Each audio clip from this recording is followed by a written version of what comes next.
亲爱的女士们、先生们，美好的一天！我们是塔吉克斯坦工人、劳工移民、普通政治迫害的普通人。来自他家族的 Rahman 的页面，并且来自与俄罗斯和伊朗关系密切的反对派领导人和追随者的国家。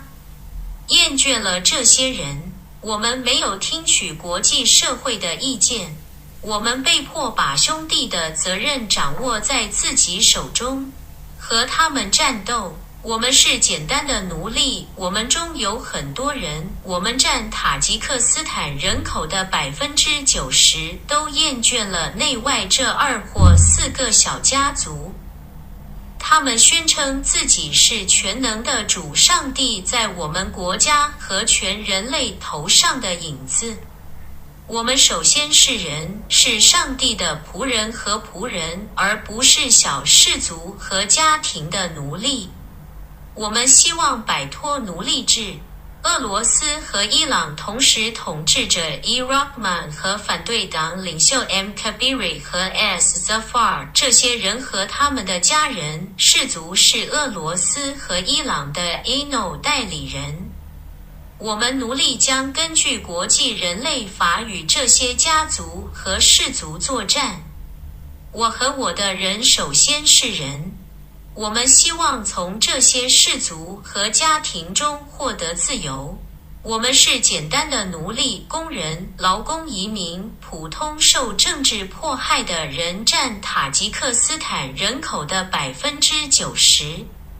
我们塔吉克斯坦人民为了摆脱这些家庭的奴役，创建了自己的塔吉克斯坦人民解放军，因为对于这些家族和小家族来说，我们是国内外的工具。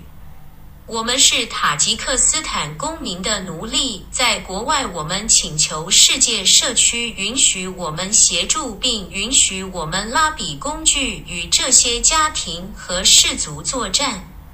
谁想象自己是全能上帝在我们的土地和我们国家的影子？作为奴隶、工具、工人、农民，我请求给予我和我的人民许可。尊敬的拉布前塔吉克斯坦警察局官员，与国际恐怖主义斗争了11年，失去了妻子、家人、孩子的母亲，目前是塔吉克斯坦人民解放军的领导人，正在与独裁和氏族做斗争。家庭封建主义。多年来，我的人民容忍我们这些工人、农民在内外压迫这些家庭，诬告、杀害、强奸我们的妻子和孩子。我和我的人民被迫按照他们的方法与他们作战。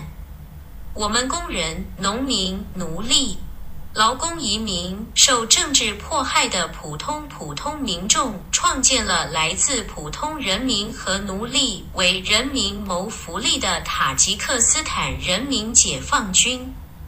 关于你 Dedaboyev is too low。